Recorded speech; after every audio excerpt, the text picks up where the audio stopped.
Well, then let's move on to what we're facing today. All of that is really background to get into where we're at today. What are the movements within the academic world that are shaping how people think today?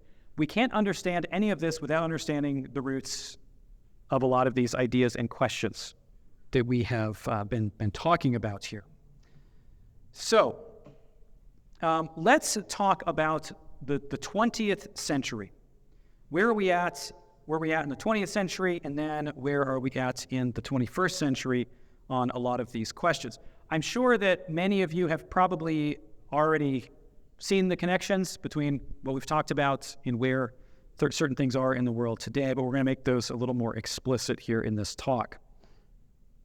Okay, well, the state of modernity in the 20th century. So modernity refers to that period in the post-Reformation world of the rise of modern philosophy and technology and the beginnings of globalization until we reach mid-20th century, this what we call postmodernity. So when we're in the modern era, getting into the 20th century, we have, first, a strong general trust in human reason. People are, as much as we've talked about this skepticism, at the same time, people are very trustful of human reason and the conclusions that we're able to come to via human reason. And there is a notion that human reason is capable of a lot, of understanding a lot about the world, especially scientifically. The more technologies develop, the more confident we become in our own rational capacities. And Kant's ideas, Kant's universals that we talked about before are very predominant in many ways, even into that era. We did talk about Hegel. Hegel changes things a little bit, and we've got Nietzsche and some other things going on, but don't have time for those figures. But just to say that within the European Academy, there's very strong trust in what human reason is capable of doing. There is, along with that, a strong trust in the observational scientific method, as we've been talking about. Things move into the questions of observation, looking at the natural world, seeing what follows what. What we talked about is methodological naturalism, the assumption that what we observe in the physical world is all of reality and there's nothing beyond that. Then there is also, along with those things, a distrust of traditional religious claims. That's true within the church as well as outside of the church. The crisis that we're facing in the church today, ideologically, is really not that different from what Christians were facing, 100 years ago or more than that. Things do change a bit later in the 20th century, especially post-World War I and post-World War II. But in the academy, especially the European Academy, there is, while there even may be respect for religions in a societal sense, a strong distrust of at least classical objective religious claims. So what did the church do in the modern age? What did the modern church look like by the beginning of the 20th century? Well, the church, by and large, adopted this same kind of skeptical attitude about religious knowledge that we had in a lot of these philosophers. It's much more true of the church in Western Europe than it is in the United States. But there is a skepticism about knowledge of the thing in itself, as I said. And if there is skepticism about the knowledge of the thing in itself, that means that we are skeptical about questions of God's existence, the nature of the Trinity. So the Trinitarian theology, to some degree, just kind of disappears from theological discourse in some of these thinkers, because that's all questions that don't have to do with experience. This is why Schleiermacher includes the Trinity is the last thing that he even mentions within his dogmatics text, because that's not important. It's not relevant to Christian experience. And we're making claims about some objective reality about God, and that's kind of beyond us. We don't have access to that in their view. So we have religion, and as I said before, moving toward kind of inner feeling. We have religion moving away from external objective truths at all. We also have religion moving away from externality. Like Christianity starts to move away from liturgy, because everything is internalized, because what matters is the authentic inner self. And so there is a devaluing of just classical Christian traditions. Liturgically, there is certainly a de-emphasis on sacramental theology in most of these thinkers, Kant especially. Kant is very harsh towards any church hierarchy or structure or liturgy. All of that is this kind of external self that's really not the point of religious commitments.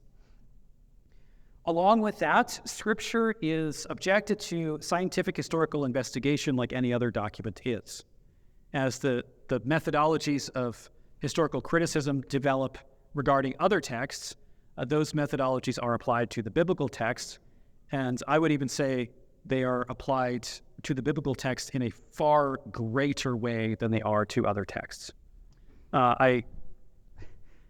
I heard a story about a faculty member at Yale in the classics department who who had a conversation with someone at the seminary, the Yale Divinity School, and the student had talked to this professor about some of the things they were talking about in terms of like the I think it was the Mosaic text. Essentially, this classicist said we would never use those standards in the classics because you wouldn't be able to rely on anything that we know in the classics. And I think that's very much the case. The standards of the expectations that the critical biblical scholars have of the text go far beyond what is expected of other texts. So the attitude starts with those texts of we know this is wrong, right? Because those silly religious people back then who didn't know anything believed these texts were verified history. Therefore, the assumption is, so we have to show why they're not. You don't have that same bias with the classics. And I think it's interesting to compare scholarship on the two to see how these standards are not universally applicable. They're only applied to one set of documents. So there is this use of critical methodologies to try to tear apart scriptural truths. There is a rising theology of the kingdom of God that you find especially in ritual. And ritual is highly influential. Ritual actually kind of shapes the state of Luther scholarship in the 20th century in many ways. And ritual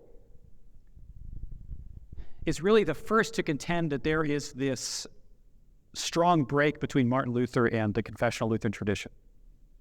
And Lutheran authors, including many who are in confessional bodies, have basically followed ritual's methodology and just swallowed it whole. They may not come to the same conclusions that he has, but have essentially adopted many of the assumptions that he makes.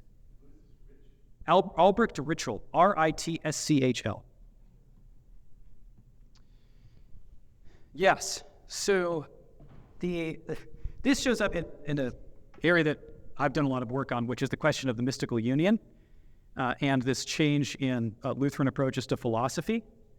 Pretty much all of the criticism of Plato that you find within a lot of contemporary Lutheran writing or teaching, it's not historically Lutheran. It's certainly not confessional. It's inconsistent with the entirety of our tradition until you get to the 19th century liberals. So what Ritschl does is he has this kind of anti-realism, anti-metaphysical view, anti-Platonism, that he then uses to read through the post-Lutheranism sources and basically says that they fell away from Luther's own views, and Ritschl reads Luther basically as a Kantian. And I think, unfortunately, that idea has been adopted very broadly and very uncritically. So the church starts to talk a lot about the kingdom of God, but the kingdom of God in like moral sense, so that the kingdom of God is identified with this moral community. And as Christians, we create this moral community that's for like the betterment of mankind. Really, it's for the betterment of Western Europe at this time. I mean, that's how they're seeing this. And something happens that changes all of this. This thing that we call World War I.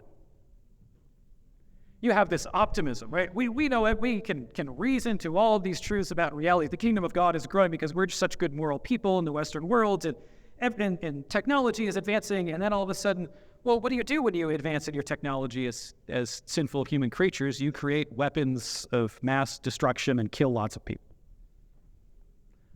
It totally changes the way that people are viewing the world. And so with post-World War I, you do have a kind of turn back to faith for a lot of people because of that. It really breaks this optimism in humanity that we have at this time. You have this very kind of strange battle between what are essentially two fundamentally, anti-Christian ideologies battling for the West. When you have this post-Christian West, which is fascism and Marxism. I think you see the same thing today. And there are like Christianized versions of those things, but they're basically rooted in some very similar concepts of power in some ways. You've got kind of like Marx and Nietzsche, both thinkers of power in very different ways, but in the midst of all of this, there's a lot of questioning going on. You see mass destruction. You see governments just divided, people totally divided, Europe divided. And along with that, then you get some questioning of the philosophy that led us here. So people start to say, well, is there something wrong with like the way that we've done the modern project? Have we missed something here? Is there something that has led to this? And then they all said, let's go back to confessional Lutheran Christianity. No, they didn't, unfortunately. I wish. It'd be great. You actually see what is then kind of the inevitable conclusion of modernity. And some people have called postmodernity hypermodernity, and I think that's an accurate term. I think it's just the flowering of modernity. It's the ultimate conclusion of where we've been going. It leads toward this. Something that happens in philosophy at this time is that there are some people who they're looking at Kant's idea of the thing in itself, what's called the noumenal realm, the things as they are objectively as they exist, and there's the phenomenal realm, which is how we experience things.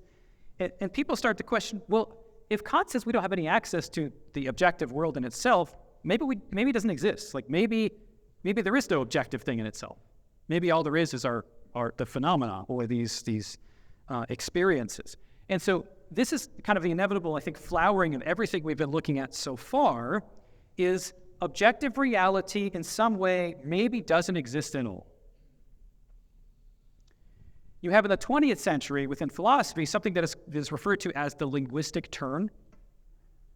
And so you have these different moves in philosophy. They said classical philosophy deals a lot with metaphysics, deals with other things too, but reality, right? What is reality? What is the soul? What is the purpose of nature? Where does the world come from? Who is God? These kinds of questions. Then you have this move toward this epistemology, which is the questions of knowledge, as we've been looking at. Can I know anything? How do I know anything? Then all of a sudden you get this shift toward language and the nature of the structure of language. And so here's the thing. If you can't understand reality as it is, what you can understand is the way that you speak about reality and the social structures that you are engaged in. Because this is what forms a lot of the way that we think about the world. We think in terms of words. We think in terms of terms, right? When you're thinking like in your head, unless you're one of those people that has like no internal monologue, which I find so odd, but you probably think in words in your head. And the way that we understand the world is so connected to the words that we use to understand the world. And we hear, talk of, anthropologists, meeting groups of people that don't have names for certain colors. And so because they don't have the name for it, they don't conceptualize the color in the same way. I don't know the truth of all of that. I've heard that that's kind of been questioned by some people, but I don't know.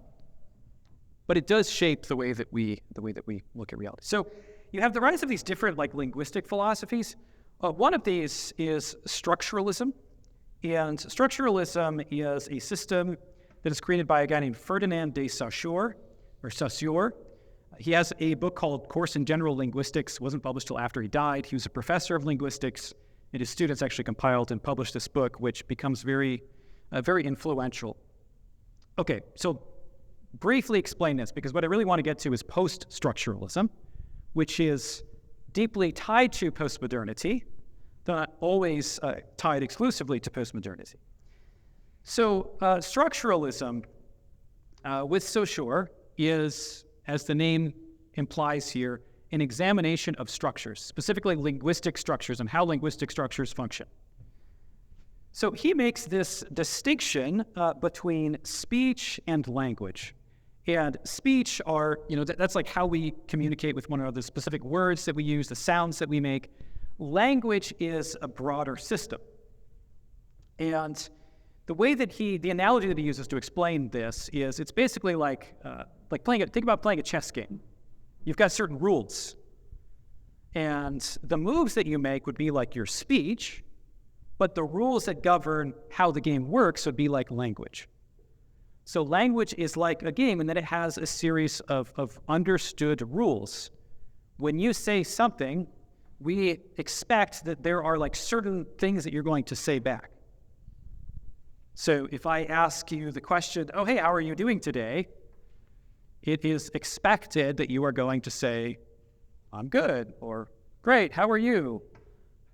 If you were to say something like, I don't know, I love New York style pizza.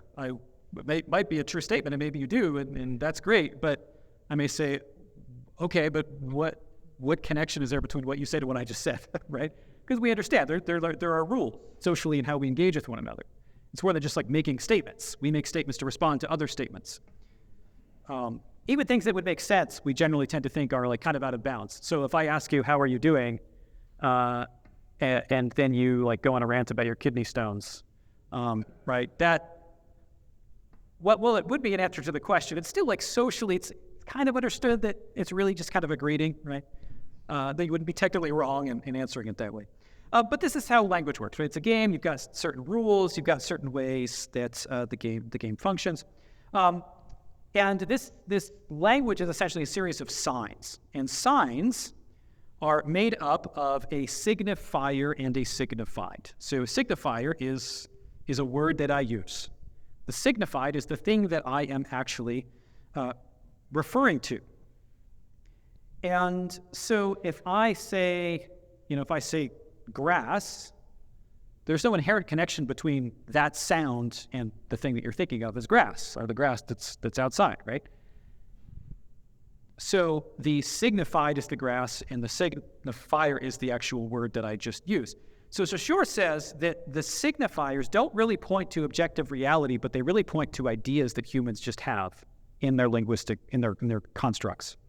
So our words are less about reality outside of us and more about us relating to other people. So social structures become kind of the fundamental reality. And so reality, really for Saussure, is not found in things themselves, but it's found in relations of ideas to one another. Okay, where does this then lead us after this? This is really where we are today. What we are dealing with today is the fruits of poststructuralism. Poststructuralism and postmodernity can often be used kind of interchangeably. And the poststructuralists that we're looking at here are postmodernists as well, though there are postmodernists that aren't necessarily engaged in poststructuralism. Okay, 3 figures to explain what poststructuralism is and then where we are today. Let's start with a figure named Roland Barthes.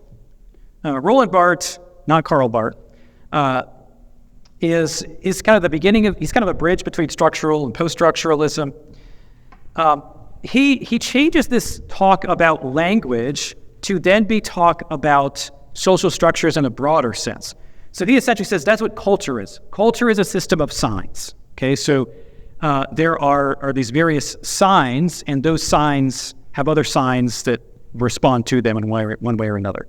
Okay, if I hold out my hand, what does that mean? Your response is going to be you shake my hand. That's similar to how language works. It's kind of a game. We have social expectations that if I do certain things, you also will do certain things.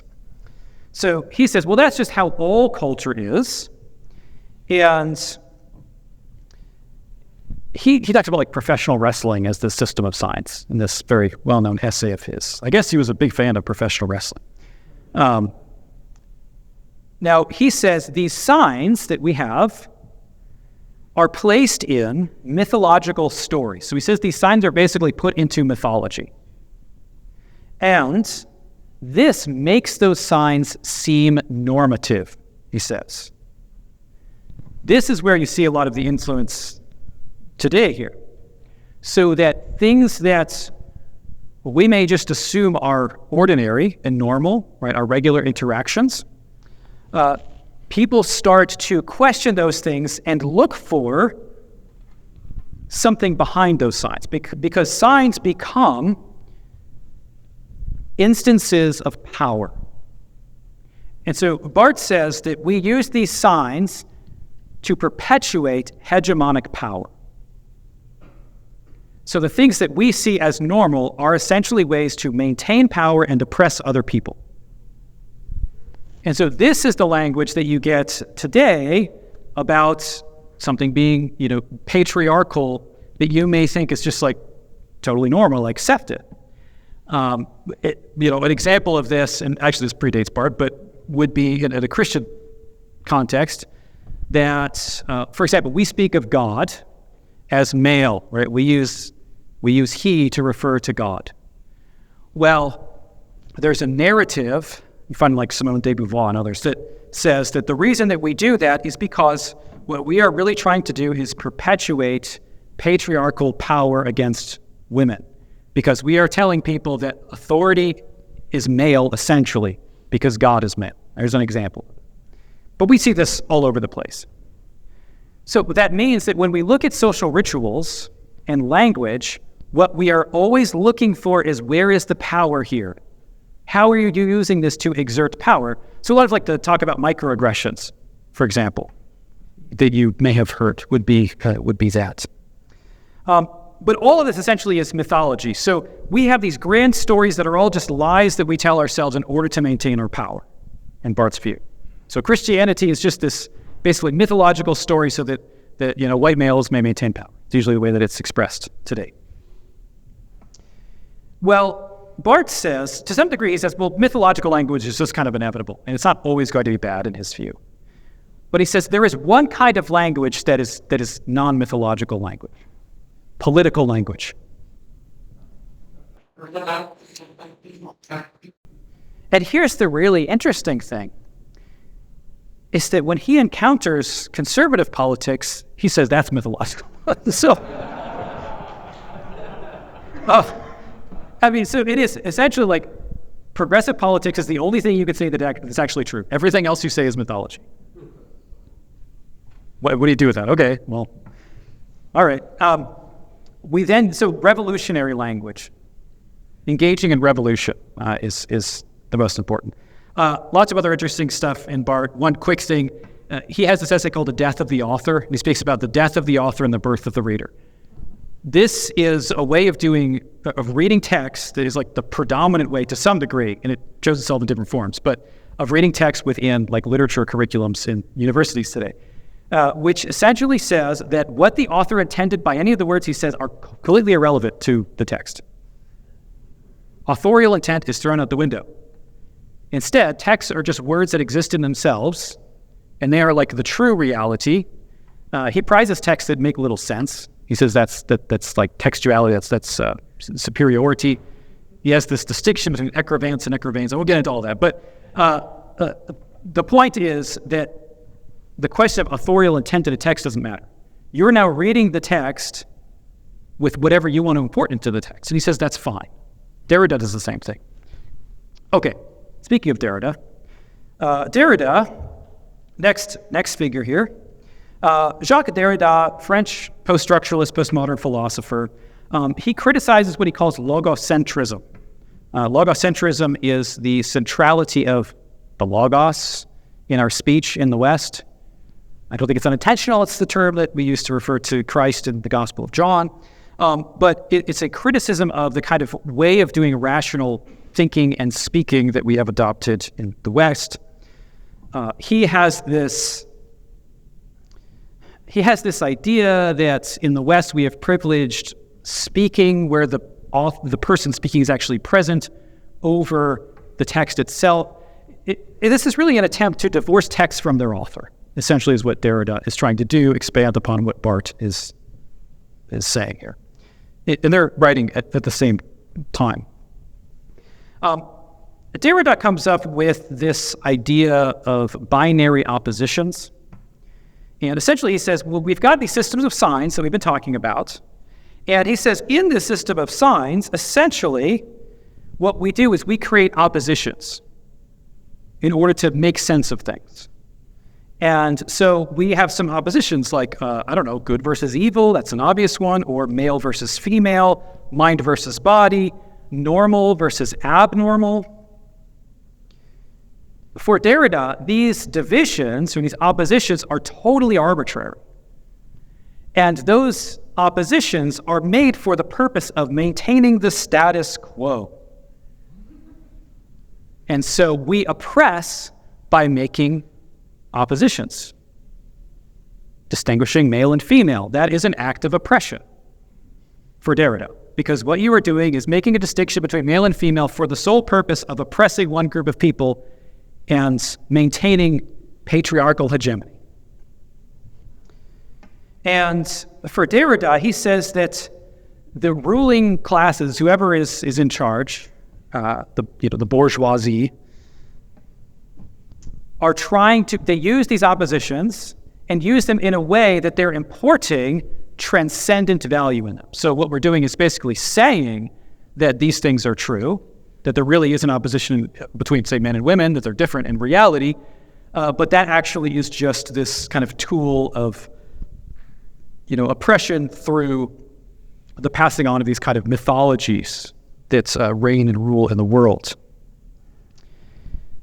Okay, so what Derrida does in the way that he reads texts, it's all arbitrary. So what he does in his reading of the text is say, just reverse the binaries and just kind of see what happens in the text. So pretend man is woman and woman is man. Pretend evil is good and good is evil. I think you see that methodology in, for example, this shows up on television all the time. That methodology is at work seemingly in the upcoming show in what is now being called the Star Wars franchise with Leslie Headland. If you know anything about the show, The Acolyte, it's all like, well, what if the Sith are really the good guys and the Jedi are the bad? Because the Jedi are the ones who have power, and it's all about taking down the one who's in power. Totally Derrida, totally deconstruction, and it's going to be a terrible show, but nobody wants to watch that. Okay. So then we have, along with that, this idea that Derrida constructs of difference. And difference sounds like two different words purposefully. He likes to just play with words that have multiple meanings. One is difference and one is deferral. And what he's going to say essentially is that when we use words, when we communicate, what we are doing is not actually giving you access to some objective reality in the words that we use. Instead, we are simply pointing to other words. If you ask me to define a word, I don't know, say I just use a random word. If I say the word chair, right, and you ask me, okay, what is a chair? How am I going to define a chair? Well, I'm going to give you some other words that define it. Right, it's something that's, flat enough surface that it's for the purpose of sitting on, whatever definition you want to give to that. But then you say, okay, well, what's a surface? What's flat? You're going to point to other words, right? So Derrida basically says this is how words work. They just reference other words. They don't reference anything outside of themselves, which means that language is just completely arbitrary. Everything we say is completely arbitrary. Then he's going to say that they're also defined by difference in that, just as the binary opposition kind of idea, it's connected to that we understand things not by what they are, but how in how they're different from other things. So they don't give us any real knowledge. And he's going to say about the self, talked about this with Hume, there's no self, they're just impressions. He says that the conception of the self is just a construct of this difference. We just understand ourselves as other than other things or other people. But it's all just a construct. There's no existence of the self at all. Okay. Then we get to Foucault. Foucault. Michel Foucault. This may be crass, but I heard someone once say that if he had two bullets and had Michel Foucault and Adolf Hitler in front of him, he'd shoot Foucault twice. I'm not saying I didn't say it. Foucault really has done profound damage to our world. I mean, it's like single-handedly. It's not disconnected from everything else we're talking about. I mean, and you'll see where we essentially end up. Okay, Foucault says, let's talk about the subject. There's plenty to talk about in Foucault. He says the subject, or the self, the subject does not actually exist as a given. We take it as a given that we exist as a subject, an internal, consistent subject. We shouldn't assume that, according to Foucault. He says, instead, subjects are created in and through society. Society creates everything. Reality is essentially just a societal creation. All that exists is societal relationships between these different signs, whether it's verbal or it's the actions that we have toward one another. And so we are created as subjects in society, both as we are formed by society, and essentially creations of society itself, and are oppressed by society. The oppression is absolutely essential to everything about who we are, for Foucault.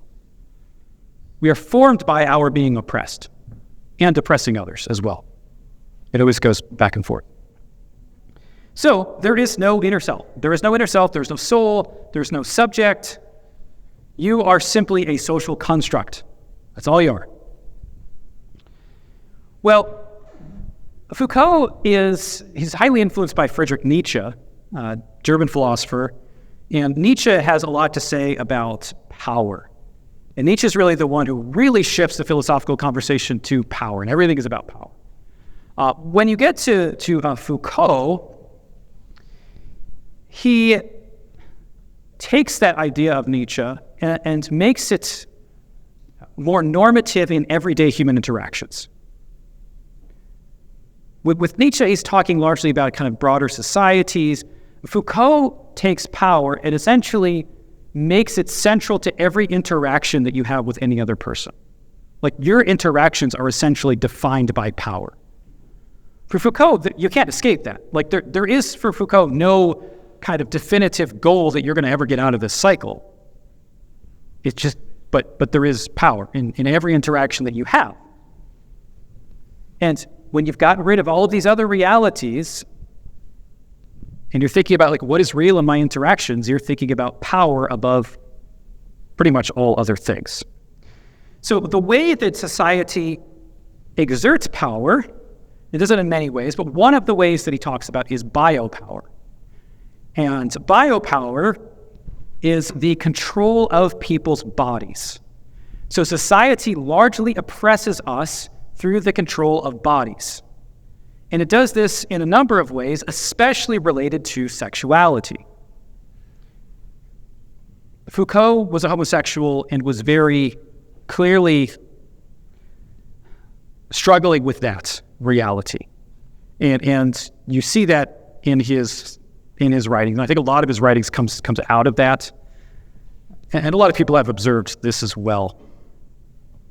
But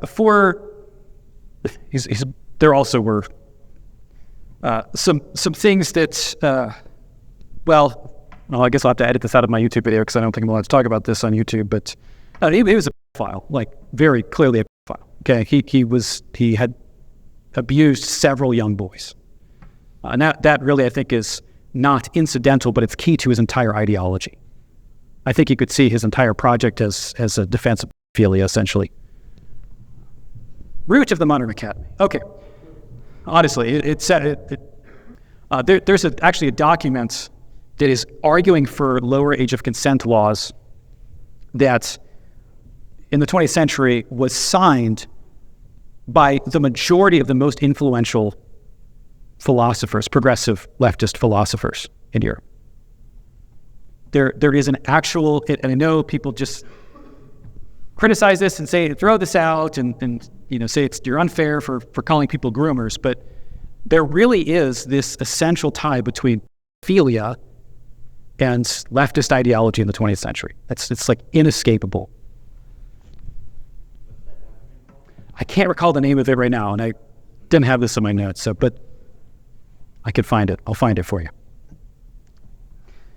All right. So if society oppresses us through controlling our bodies, for Foucault, and he encourages us toward resistance against these powers that oppress us, as you saw in these other figures, that means that to resist oppression is to resist oppression with our bodies, which means that we need to use our bodies to fight against societal norms. So essentially, resistance, which is really the only moral system there is for Foucault, because there is no morality in any essential sense. The only essential morality is perverse sex acts, because that's the way you resist hegemony. And to say anything else is to oppress. So, this leads us to where we are today. And I hope you see how this, I know it's been a lot, I hope you see where this story kind of connects, though, us to where we are today. And I don't think it would have made sense without the background from the beginning. I think this is the end of the modern project. And it's not a good one. Here's the postmodern mind. It's where we end up. There is no God. There is no soul. Not only is there no soul, there is no self. You are nothing but a social construct. Ideas and your words do not correspond to any reality at all. In fact, there probably is no reality. There are no moral norms. They're all creations of oppressive systems which you probably all participate in one way or another. Texts, books that we have no meaning. Doesn't matter what was intended in the text. You can just make them say whatever you want. Words have no meaning. It's all just a game. The only reality that there is the subjective social system and the power that is exercised in it. That's it. And the only thing that we could do to deal with this terrible state of affairs is to exert resistance through the exercise of bodily resistance, which usually means deviant sexual behavior. The conclusion. This is where modernity leads, to this. All that matters is perverted sex acts. That's the end. That's the end of the project. It's ridiculous, but that's the end of the project. And I think that shows us that somewhere we went wrong. And I don't think it's just, yeah. And what I don't think is that just means we need to go back to Kant or something like that. Because my hope is that you'll see the seeds of these issues have been there from the beginning of the modern project. All right, well, I think we do have time for a couple questions, maybe? Okay.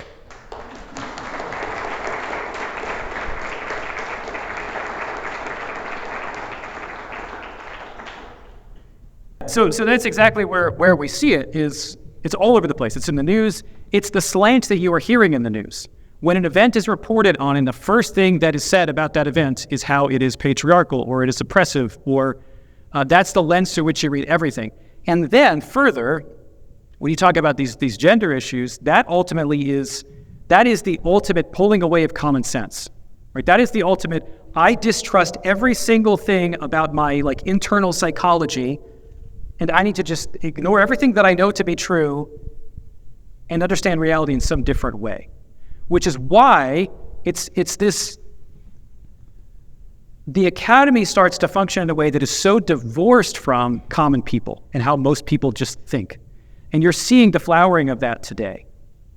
In classical thoughts, if you're looking at the Christian academy, if you're looking at the Lutherans of the 17th century, or you go to school to learn things more deeply that your culture believes.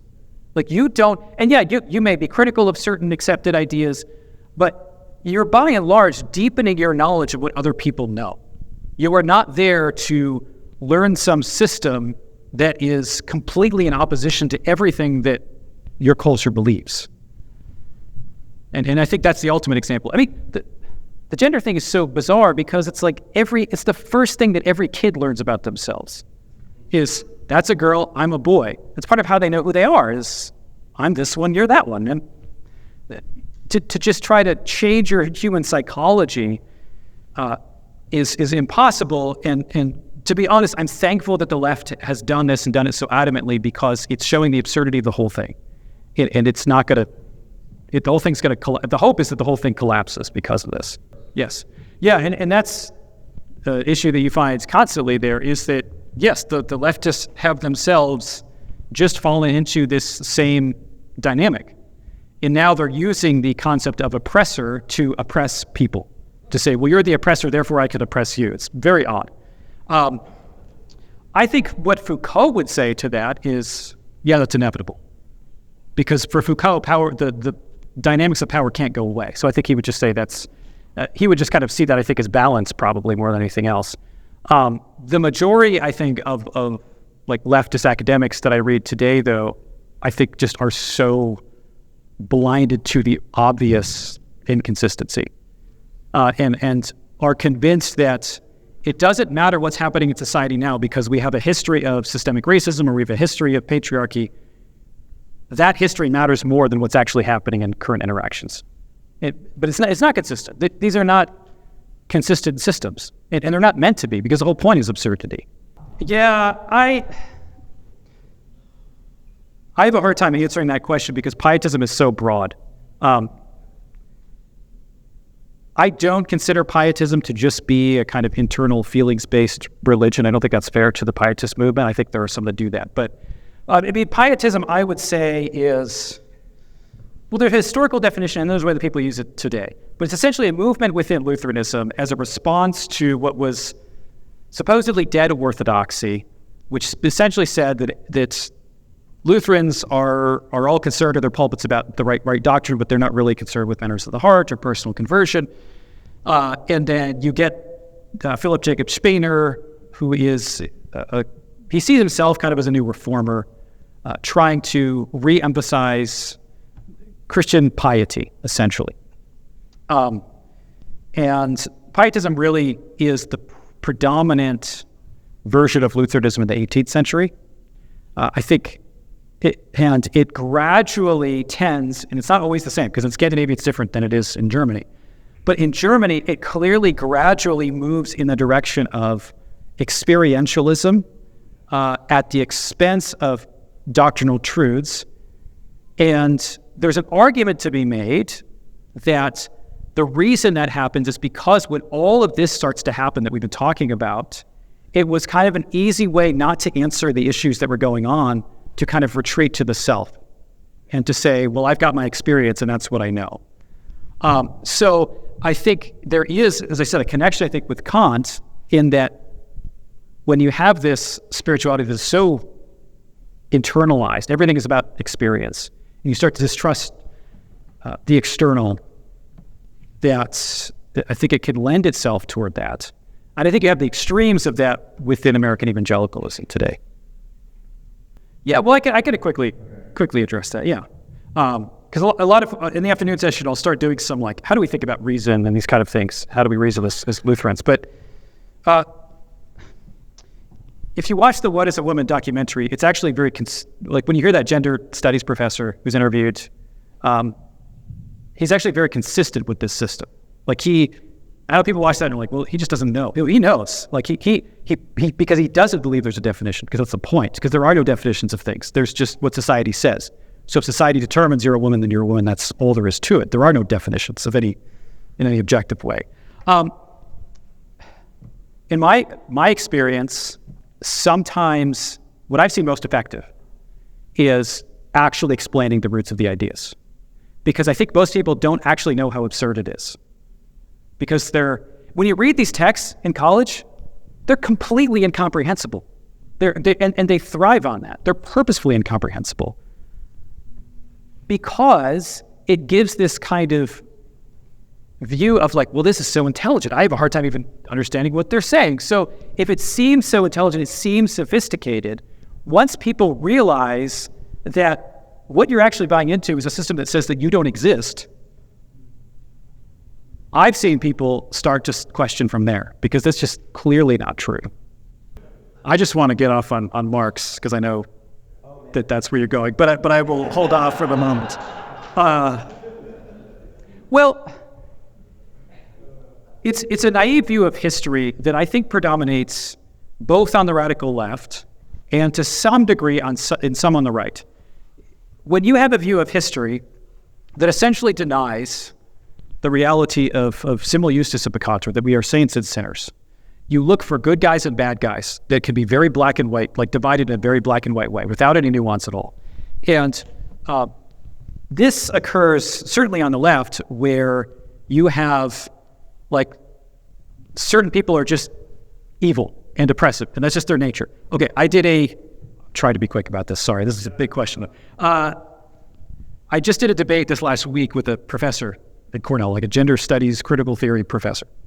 And in this discussion that we had, somebody had asked the question about like incels. This is about like men in our society was the topic, basically. And someone asked, like, how does this relate to like the incels in our culture today? And my response is to say that like these frustrations, even if they turn into like wickedness and sin, come out of like actual struggles that these people are having, whether it's like economically or whatever. There's a broad range of things that men are facing right now.